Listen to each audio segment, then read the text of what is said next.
मी Punjab duck राज्यातल्या सर्व शेतकऱ्यांना सांगू इच्छितो, आज आहे 7 जून. 7, 8, 9, 10 दररोज पाऊस वाढत जाणार आहे. पण 12 जून ते 20 जून हेवी रेन इन महाराष्ट्र, म्हणजे महाराष्ट्र सगळीकडे मुसळधार पाऊस पडणार आहे. 12-23 म्हणून सर्व शेतकऱ्यांनी काय करायचं, शेतीचे काम आटपून घ्या. आज आणखीन 2-3 दिवस देखील आहे, पण आज देखील राज्यात भाग बदलत पाऊस पडणार आहे, म्हणून हा अंदाज लक्षात येता. त्याच्यानंतर 12 ते 20 पाऊस पडणार आहे. सगळ्यात जास्त पूर्व विदर्भ, पश्चिम विदर्भ, दक्षिण महाराष्ट्र, उत्तर महाराष्ट्र, कोकणपट्टी, खानदेश, मराठवाडा सगळीकडेच पडणार आहे.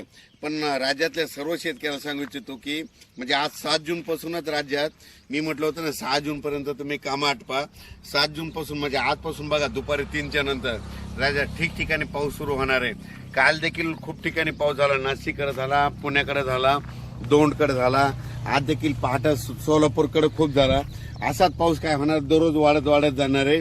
पण 12 ते 20 मात्र राज्यात मुसळधार पाऊस पडणार आहे, म्हणून हा अंदाज लक्षात घ्यायचा.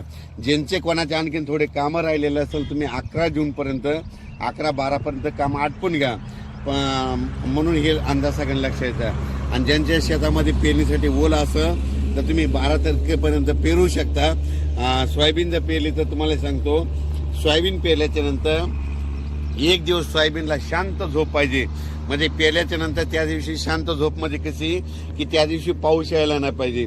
पाऊस जर पडला तर ती थापटून जाते, म्हणून एक माहीत असं सांगितलं. पण राज्यात मात्र तुम्हाला सांगतो की 12 ते 20च्या दरम्यान मुसळधार पाऊस पडणार आहे. पण आज 7 जून पासून राज्यात भाग बदलत पाऊस सुरू होणार आहे, म्हणून हा अंदाज लक्षात येतो.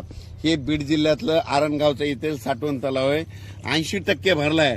आणि आता ह्या 12 ते 20 मध्ये मात्र 100% भरून जाणार आहे.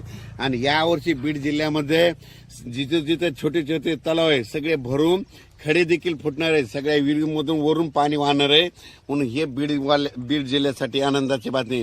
कारण की ज्या वर्षी मान्सून पुरेपूर येतो ना, त्यावर्षी सगळ्यात जास्त पाऊस बीड जिल्हा, नगर जिल्हा, धाराशिव, लातूर, त्याच्यानंतर सातारा, सांगली, सोलापूर, कोल्हापूर या भागात जास्त पाऊस पडतो.